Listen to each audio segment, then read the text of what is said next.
Ilan sa kanila ay sina Terence Calatrava, former Undersecretary of Office of the Presidential Assistant of the Visayas of the Philippines, Kong Roman Romulo of Pasig City, Kong Jojo Ang of Usbag Ilonggo Party List,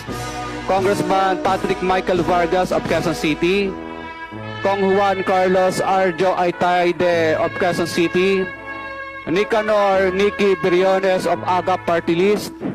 Congressman Marcelino Marcy Teodoro of Marikina, Congressman Florida Robes of San Jose del Monte, Bulacan, Congressman Leandro Jesus Madroño of Romblon, Congressman Benjamin Benji Agarao Jr., Congressman Florencio Gabriel Bemnoel of Anwaray Party List, Kong Leo de Ode Tariela of Occidental Mindoro, Congressman Reynan Arrogancia of Quezon Province, Kong Marvin Rillo of Quezon City, Kong Teodoro Haresco of Aklan, Kong Antonieta Yudela of Sambuanga, Sibugay, Kong Dean Asisio of Caloocan,